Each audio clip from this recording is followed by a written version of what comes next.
Bienvenidos a The Debate. Y bueno, mientras los mercados tradicionales, como el oro y la bolsa, brindan celebrando máximos históricos, Bitcoin está extrañamente ausente de la fiesta. Permanece como inmóvil, ¿no? Atrapado en un rango lateral que tiene a todo el mundo haciéndose la misma pregunta. ¿Es esta la calma que precede a una explosión o son los primeros síntomas de algo más grave? Hoy vamos a analizar a fondo esta parálisis del mercado, porque lo que ocurra en los próximos días podría definir el rumbo de 2026. Yo voy a defender que esta quietud es una fachada, una trampa de Navidad que está perfectamente orquestada. Argumentaré que estamos en una fase de acumulación sigilosa justo antes de un movimiento al alza muy violento. Es una luz roja parpadeando en el salpicadero que nos advierte de que algo fundamental se ha roto en la narrativa y en la estructura de este mercado. A ver, mi tesis es que lo que percibimos como aburrimiento es en realidad un mecanismo de alta precisión. Los grandes operadores y sus algoritmos están usando este periodo de bajo volumen típico de Navidad para inducir al pánico, para sacudir a las manos débiles y liquidar a los que operan con demasiado apalancamiento. Es que no es casualidad que los indicadores de sentimiento estén en miedo extremo. Históricamente, ese es el combustible de los grandes rebotes, no de los colapsos. Esta debilidad es artificial y tiene un propósito muy concreto: gestionar la mayor expiración de contratos de opciones de la historia que tiene lugar este viernes 26. Piénsalo como un balón de playa que alguien mantiene hundido bajo el agua a la fuerza. Cuanto más tiempo y con más fuerza lo empujan hacia abajo, más violenta es la salida hacia la superficie cuando finalmente lo sueltan. Y estamos a punto de ver cómo lo sueltan. Esa metáfora del balón de playa es muy potente, te lo reconozco, pero me parece que se enfoca en la ola e ignora la marea. La teoría de la trampa, no responde a la pregunta del millón. ¿Por qué, en un entorno de euforia global, Bitcoin rinda tan por debajo de todos los demás activos relevantes? El S&P 500, el oro, la plata, todos coquetean con máximos históricos. El capital inteligente está fluyendo a raudales, pero está esquivando a Bitcoin. Su correlación con el Nasdaq se ha roto, su correlación con el oro se ha roto. No se está comportando ni como un activo de riesgo tecnológico ni como un refugio de valor. Desde el 10 de octubre algo cambió estructuralmente. Vemos salidas netas en los ETFs y ventas sostenidas por parte de grandes tenedores. Este mercado no está acumulando en silencio, está gritando una preocupante falta de demanda real. De acuerdo.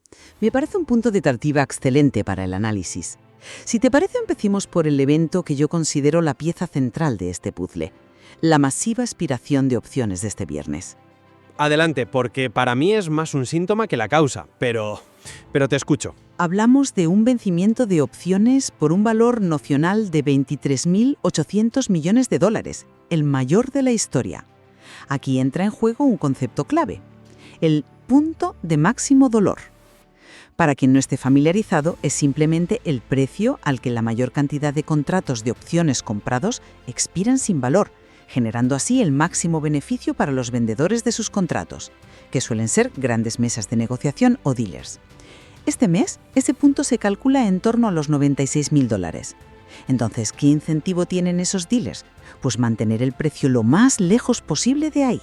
Y por eso vemos esta presión artificial que lo ancla en el rango de 85.000 a 90.000. Es un dique deliberado para proteger sus posiciones. Pero ese dique se rompe este viernes. Una vez que esos contratos expiren, la manipulación cesa y el precio es libre de moverse. Sí. Yo entiendo perfectamente la mecánica y la teoría del máximo dolor, pero me parece que estamos cometiendo el error de pensar que la cola mueve al perro. El mercado de derivados es gigantesco, sí, pero es un reflejo del mercado al contado, no su motor principal. ¿Por qué un reajuste de posiciones en derivados iba a cambiar la tendencia de fondos si la demanda institucional real, la que compra bitcoins físicos a través de los ETFs, sigue siendo vendedora? Hemos visto salidas netas durante semanas. Eso es un flujo constante de capital real saliendo del ecosistema. Un evento puntual de derivados puede generar volatilidad, un fogonazo, sí, pero no cambia el curso del río. Es como creer que arreglar una ventana rota va a solucionar las grietas que hay en los cimientos del edificio. Acepto el símil, pero disiento en la magnitud.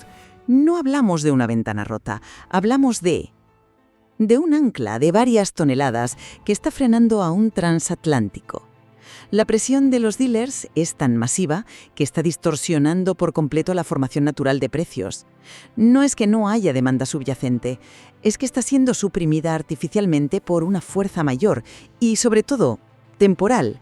Una vez se levante esa ancla, la verdadera dinámica de oferta y demanda, que yo creo que es netamente compradora por debajo de la superficie, podrá por fin manifestarse. Y es entonces cuando podríamos ver una liquidación masiva, pero de posiciones bajistas. Un short squeeze en toda regla. Vale, aparquemos las opciones por un momento, porque aunque tuviera razón, eso solo explica la acción de precio de las últimas semanas, no explica el problema estructural de fondo. Y aquí quiero volver a mi punto central. ¿Cómo justificas que, con la Reserva Federal señalando el fin del ajuste cuantitativo y con una liquidez que vuelve a inundar los mercados, Bitcoin esté un 36% por debajo de su máximo histórico? El capital no es tonto. Está rotando con una claridad meridiana hacia dos narrativas: la inteligencia artificial en bolsa y los activos refugio tradicionales como el oro. Bitcoin se ha quedado completamente aislado, en tierra de nadie. No es una opinión, son los flujos de capital hablando. Es que ahí, justo ahí, es donde nuestras interpretaciones divergen radicalmente. Tú ves ese aislamiento como una señal de debilidad terminal, y yo lo veo como la mayor oportunidad asimétrica del mercado ahora mismo. Históricamente, el capital rota por fases en los grandes ciclos. Primero se mueve hacia las grandes tecnológicas, luego a activos más seguros, como el oro, y la última gran ola de liquidez, la más especulativa y potente, llega a Bitcoin. No es que se haya quedado atrás, es que su turno aún no ha llegado en este ciclo. El hecho de que esté rezagado mientras todo lo demás ya ha subido, lo convierte precisamente en el activo con más potencial de revalorización. Es un muelle que se está comprimiendo mientras los demás ya han saltado. La rotación hacia Bitcoin aún no ha empezado con fuerza y cuando lo haga será vertical. Ya. Pero esa tesis se basa en una fe casi religiosa, en que los ciclos pasados se tienen que repetir exactamente igual. Yo prefiero analizar los datos del presente, y los datos de la cadena, los datos on-chain, nos pintan un cuadro, bastante preocupante. Una métrica clave es el precio al que compraron los tenedores a corto plazo. Ahora mismo, la gran mayoría de la gente que compró Bitcoin en los últimos meses está en pérdidas. ¿Qué significa eso en la práctica? Pues que en cada pequeño intento de rebote te encuentras con un muro de gente que solo quiere vender en su precio de entrada para salir sin pérdidas. Esto crea una presión vendedora constante, un techo muy difícil de romper. No es una manipulación, es una estructura de mercado genuinamente débil, una resaca de compradores atrapados que ahogan cualquier intento de subida. Sí, pero si eso fuera cierto, entonces deberíamos ver una sangría generalizada. Y lo que estamos viendo es justo lo contrario en otras métricas que son igual de importantes. Mientras esos tenedores a corto plazo venden con pánico, el número de billeteras que acumulan más de 1000 bitcoins ha aumentado de forma casi vertical. Esto es una señal inequívoca de acumulación por parte de los grandes jugadores, de las llamadas ballenas. Lo que está ocurriendo no es una venta neta, es una redistribución masiva de capital. Es un trasvase de monedas desde manos débiles e impacientes, los turistas del mercado, hacia manos fuertes con visión a largo plazo, los convencidos. Lo que tú describes como una estructura débil, yo lo veo como un cambio de guardia silencioso, una transferencia de riqueza que siempre precede a los grandes movimientos alcistas. ¿Esperan una subida mañana, sino que simplemente estén promediando a la baja en una posición que a día de hoy es perdedora? Acumular no siempre es una señal de fortaleza inminente. A veces es una estrategia a muy largo plazo para mitigar un error de cálculo inicial. Lo que es innegable, y volvemos al punto de partida, es la falta de impulso comprador ahora. El mercado está anémico, esperando un catalizador que no llega y mientras tanto, la brecha de rendimiento con activos como el oro o el Nasdaq se hace cada vez más y más grande. Esa divergencia es la verdadera anomalía. Pero es que precisamente esa falta de impulso visible, combinada con el miedo extremo del que hablábamos y esa acumulación silenciosa que muestran los datos, es la receta de manual para un short squeeze. El mercado casi siempre se mueve en la dirección que causa el máximo dolor al mayor número de participantes. Y ahora mismo, con todo el mundo frustrado, aburrido y apostando por caídas o por la irrelevancia, el movimiento más doloroso y más inesperado sería una subida repentina y violenta que no dé tiempo a nadie a reaccionar. El escenario está perfectamente preparado para ello. Admito que un rebote para liquidar posiciones cortas es una posibilidad técnica, siempre lo es en un mercado tan apalancado, pero mi argumento se centra en la tendencia estructural, no en un movimiento de corto plazo. Un rebote de un par de días no anula el hecho fundamental de que Bitcoin en este ciclo parece haber perdido su narrativa. No es el activo de riesgo preferido, ese es el sector de la IA. Y no es el refugio de valor preferido, ese sigue siendo el oro. Está en un limbo conceptual y eso, a medio plazo, me parece mucho más peligroso que el vencimiento de opciones de un viernes. En resumen, y para recapitular mi postura, mantengo que estamos ante una elaborada trampa de mercado. La combinación del miedo extremo en el sentimiento, la inminente y masiva expiración de opciones que actúa como un freno artificial y la clara acumulación silenciosa por parte del capital paciente.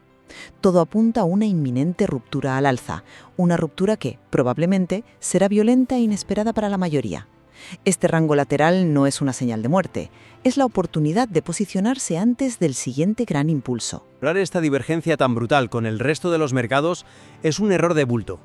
La presión vendedora en los ETFs ha sido real y sostenida, y la estructura del mercado a corto plazo, con tantos compradores atrapados en pérdidas, es frágil. Aunque un rebote técnico para liquidar posiciones es posible, la estructura de fondo me parece dañada. Esta debilidad podría no ser una trampa, sino el preludio de una corrección mucho más profunda de cara al próximo año. Lo fascinante de estos momentos de mercado es que ambas perspectivas se sostienen con argumentos y datos sólidos. La tensión entre la manipulación a corto plazo y la debilidad estructural es palpable. El tiempo dirá muy pronto cuál de estas dos fuerzas es la que finalmente se impone. Exacto. El desenlace será, sin duda, una lección de mercado para todos, y está claro que hay muchos más datos que analizar a medida que vayan surgiendo. Será un inicio de año muy revelador. Y ahora la pregunta es para ti, que nos escuchas. ¿Con qué visión te quedas? ¿Es Bitcoin un gigante dormido a punto de despertar de forma explosiva? ¿O estamos viendo las señales de alarma de un activo que ha perdido su sitio en el mundo? Nos encantaría leer tu postura en los comentarios y continuar ahí el análisis. Muchas gracias por habernos acompañado. Esperamos sinceramente que este cruce de perspectivas te haya aportado valor.